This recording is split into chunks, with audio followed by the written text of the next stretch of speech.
This adaptation of The Zombie on Cuenca Street is a work of fiction adapted from Nikki Alfar's short story of the same title. Names, characters, events, and incidents are created from pure imagination. Any resemblance to actual persons or actual events is purely coincidental. Ayen has a zombie in her yard. It is literally in her yard since it fell into the haha, which is the ditch Rico had installed around the perimeter of the house months before they separated. She wants to ask for help, but from whom? That she does not know. Should I call my parents? Ay, no. Alam ko na naman kung anong sasabihin nila. Ha? Ay sus Mariosip Ayen, tatawag ako ng pulis. Ay hindi, tatawagan ko si Rico. Kailangan niya itong malaman. Huwag ka mag-alala anak. Gagawa tayo ng paraan. Aba Ginoong Maria, napupuno ka ng grasya. Ang Panginoong Diyos ay sumasa iyo. She's always like that, bending to her novenas. But at least this time, hindi na siya hihingi ng apo. Si Papa kaya? Ano? Zombie? Paano? Nasaan ba kasi ang asawa mo? Tama talaga ang hinala ko. Bakla ang lintik na yon.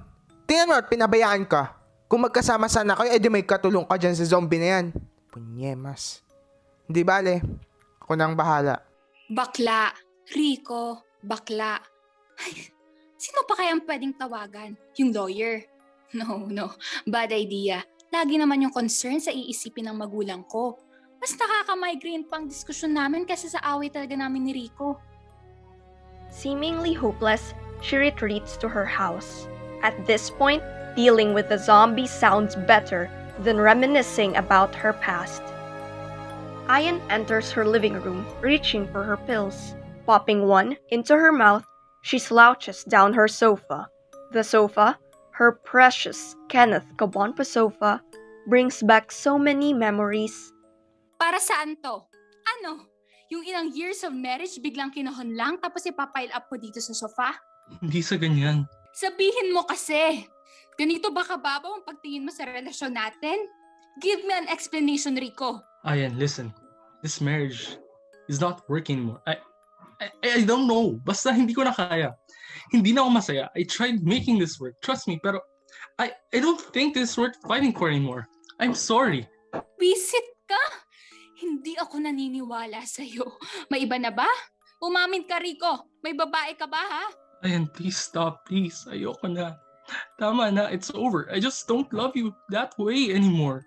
Bitterly ending her souvenir from such a heartbreaking event, she stands up and checks on the zombie again. Observing her visitor carefully from the edge of the haha, she notices how it does not at all look like the zombies depicted in films. Although it looks concussed and drugged, as if beaten up by a potential murderer. Its eyes are not bloodshot red or ghastly yellow. Its skin does not look like movie zombies either. It has a vague texture of dirty cream. Rumors are spreading across the neighborhood. Confused, Mrs. Marga Ongpauco comes out of her house in her rose-red silk robe. Anong pinagtitinginan niyo na naman dyan sa harap ni na Ayen? Bakit kayo nasa labas? May nangyari ba kay Ayen? Tungkol na naman ba to kay Rico? Nako, malapit ako dyan sa mag-asawang yan. Nagaway ang dalawa, no? Akalain mong sa daming pwedeng mahuli sa balita, ikaw pa mahuli. Hindi, kumare. Narinig kasi namin na parang inaatake na naman si Ayen. May zombie daw dyan sa hukay nila. Ha? Zombie? Nasaan ba kasi si Rico at hindi niya pa tingnan yan sa kanya? Yun rin nga inaalala namin. FAA na naman tong si Rico. Pero, alam nyo, sobrang nakakaawa. Bukod sa nasisiraan na ng bait si Ayen, o kung totoo mang may zombie dyan sa hukay na yan, dinagdagan pa ng problema sa asawa. At bakla raw si Rico. Basta, nakakabulabog.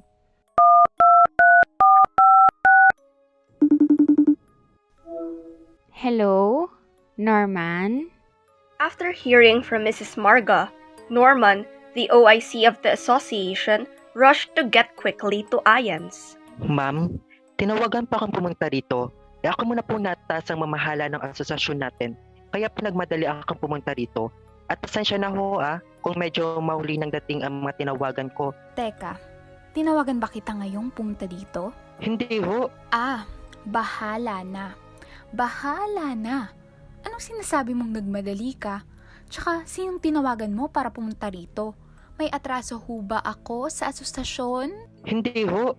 Maring ba akong tumuloy, ma'am? Sa tingin ko, zombie talaga yun. Gaya ng sinabi ko sa mga kapitbahay. Si Rico o kaya si Papa na lang bahalang tabunan na lang ang hukay. Ay, ma'am. Paano yun naman po nasabing zombie nga yan? Sa ilalim siguro ng hukay, mukhang po silang makaligtas sa pagkahulog dyan eh. Mas maigi ho sigurong makasiguro tayo at matapos na po ito. Ano? Ba't naman ako magsisinungaling? Ako lang naman ang nagagambala dito. Ang mabuti pa'y umalis na lang kayo sa kinatatayuan nyo. Akala mo sinong umasta? O ay silang naman. Norman started to notice how suspicious Ayen is acting. He is certain that something is going on, and he figured he really needs to check what's in the ditch that Mrs. Marga is bothering with. 911, what's the nature of your emergency? Hello? Tumawag ka ng ambulansya? Luka-luka. Anong nakakatawa?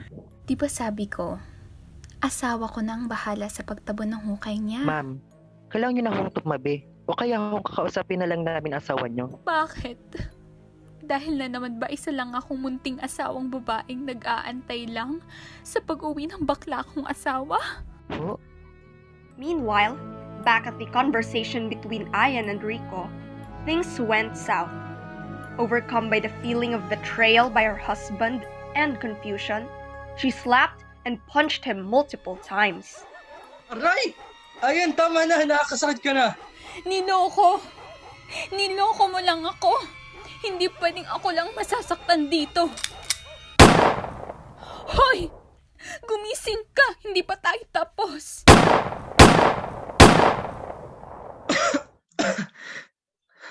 Ayen, please.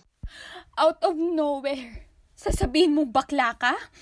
Ano pala ako? Pinakasalan mo para may tago ang tunay mong kulay? Sinakripisyo ko ang trabaho ko para lang ipamukha mo sa iba na kaya mo akong buhayin. Tapos ano? Tapos lulukohin mo lang ako? Ginamit mo lang ako? Wala sa intensyon kong saktan ka. Ako yung problema, di ba? It's me, not you. Walang hiya ka, Rico. You don't get to be the bigger person here. Duwag! I still love you. Pero it's not you kasi. It's not the way that you want anymore. I'm sorry. Aray! Hanip ka. Rico ran and limped towards the yard. He suddenly stumbled near the ditch. Ayen eventually caught him and stomped on his back. She then stepped on his head. You don't get to just get away from me. Ayen, please, no, please. No! Ah! Ma'am. Hello, ma'am. Ano ang sinasabi nyo? Nasaan po bang asawa mo, ma'am? Kasalukuyan po tayong narito sa purok ng Cuenca kung saan may isang babaeng hininalaan tinulak ang kanyang sariling asawa sa isang malalim na hukay. Sa ngayon, hindi pa natin lubos na alam ang motibo ng babae sa naturang insidente. May kita rin po sa aking kaliwa ng hininalaang zombie na yung palay ang asawa at biktima ng ating suspect ay sinasakay na ngayon sa ambulansya. Ilang araw na daw ang biktima sa ilalim ng bambangan na walang makain. Hindi raw agad nakatakas ang biktima dahil sa kanyang nakuhang mga bali sa binti, kasama na rin dito ang pagkawala ng kanyang boses. Dahil sa insidente, ang kanyang mukha ay hindi nakilala. Mukhang namalayan din namin ang asawa niya pala yung zombie pagkakita. Pero, hindi lang talaga kami sigurado kung siya yun. Oo nga po. Sa itsura niya nung nakita namin, halos kinalabutan po kami. Yun pala, binugbog at hinulog siya dun sa bangbangan nila. Ayen, now inside the police car, contemplates as to what had happened. She stared at the ambulance where Rico was. Knowing full well now of what she had done, she laughed and cried at the same time. She cried for what she did to her husband. She laughed knowing that no one would ever try to hurt her ever again.